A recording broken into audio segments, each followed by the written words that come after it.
the most awesome.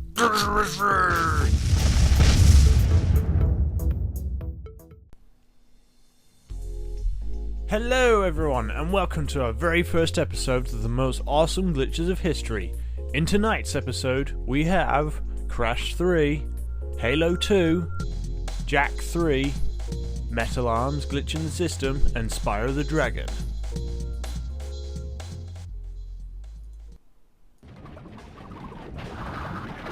In Crash Bandicoot 3, on level 11 Dynamite, you'll meet everyone's favourite rideable.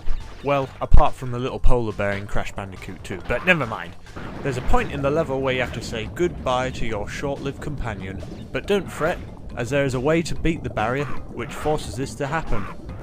All you have to do is hold forward whilst mashing the circle button, and you will keep belly flopping back onto the dino's back. If you keep doing this, you'll eventually beat that dastardly invisible wall.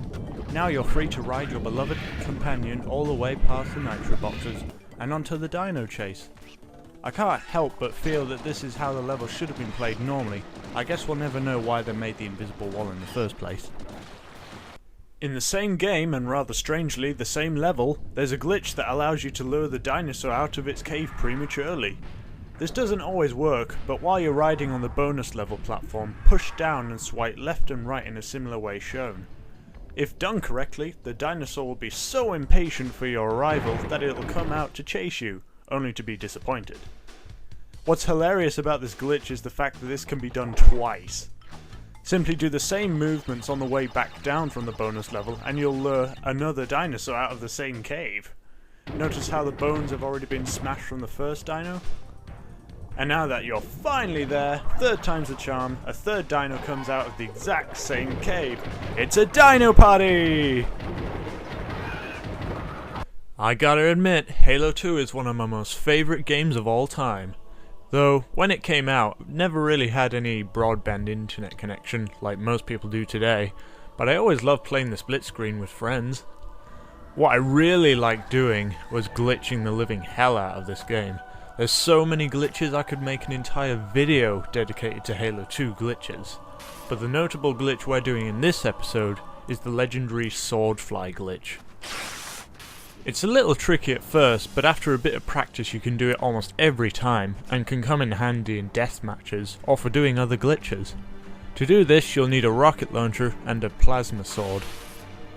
Have one person stand where you want to fly, equip the rocket launcher, and zoom into the point where the reticule turns red. Now here's the difficult part. Hold the Y button for about 1 second, release it, and then immediately press X and then the right trigger. This can also be done with a sniper rifle, but is notably harder, and should only really be attempted once you've mastered this glitch with the rocket launcher. This glitch can be very practically useful, as advanced users can steal banshees right out of the sky. There are so many more glitches for Halo 2, expect more of them to appear in future episodes. Jack 3, another personal favourite of mine. I never really liked the first two games for one reason or another, but Jack 3 got absolutely right with everything. There's so many unlockable abilities that you can get by playing through the game. The one I'm going to focus on is the Light Jack Fly power, which allows you to fly upwards infinitely using a glitch. Activate Light Jack's flight power and do a double jump to get high in the air. After flapping your wings completely, tap the circle button to quickly activate the shield. This will allow you to flap your wings again, but at a faster rate than normal flying, allowing you to gain height. This glitch works a lot better once you complete the game, as you can buy the infinite Light Jack cheat from the store, as doing this normally would very quickly drain your Light Jack power. As you may have guessed, this new ability to fly anywhere you want opens up a whole new world. You can even access areas that are normally only seen during the story, such as mission areas. I've got a couple examples on screen here.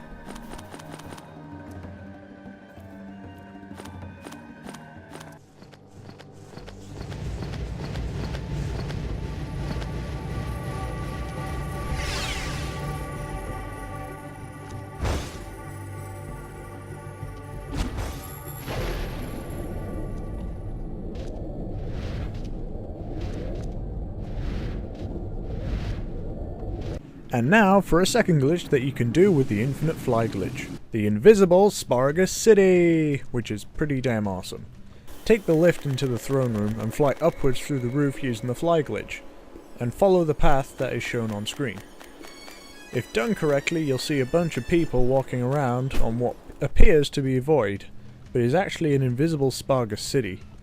All of the terrain is there and fully walkable, but some areas such as the turret and the lift that you previously used become a little quirky. I decided to show you what happens if you enter the lift during this glitch. Well, you can't move. You're stuck. You have to restart the level to be able to escape. In the level Into the Trenches at the start of the level, there's an area which you can escape the boundaries of the map.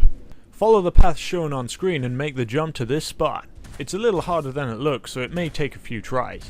Jump to this slope here, being careful not to slip off again, then make your way to this slope here. Now this is the hard part. You gotta make your way up this slope, and the way you do that is by slowly single jumping whilst pushing against the slope, and you'll start climbing it. This process is very difficult, and you have to do it constantly for over a minute. If you get it wrong, you slide back down again. The trick is to jump the very moment you touch the terrain. You gotta keep a rhythm past this point. If you accidentally double jump, it'll send you sliding all the way back down the slope and you'll have to retry it. But if you manage to compose yourself all the way up to the top, you get the most awesome sniping spot in the whole game.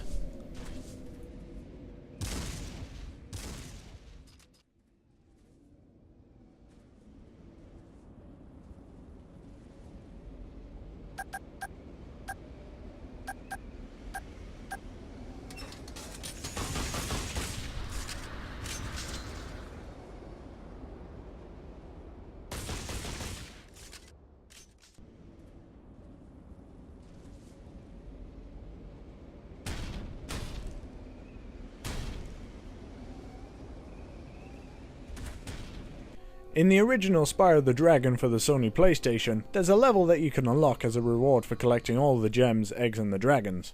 The level is called Nasty's Loot and is a pretty awesome level, made unique by the fact that you have the ability to fly, like in the fly training levels but without the annoying timer, which stops you from having fun. For those of you who aren't completionists, the level consists of multiple thieves around the area that you have to defeat in order to acquire keys. The keys allow you to open doors, which allow you to fly higher than you would earlier in the level. Once you've obtained every key and essentially completed the level, you can finally undertake the glitch. Fly to this spot here, let yourself crash into the slope and just keep tapping the jump button. You'll keep ramming into the slope very similar to the Metal Arms slope glitch. You'll eventually escape the level, and once you're out you can fly around the level on the outside and see inwards at all of the tunnels and the corridors the level has to offer.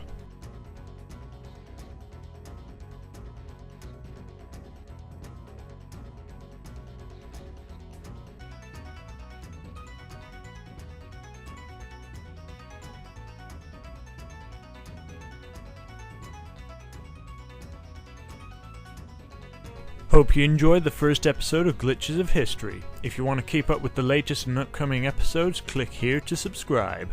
Thanks for watching.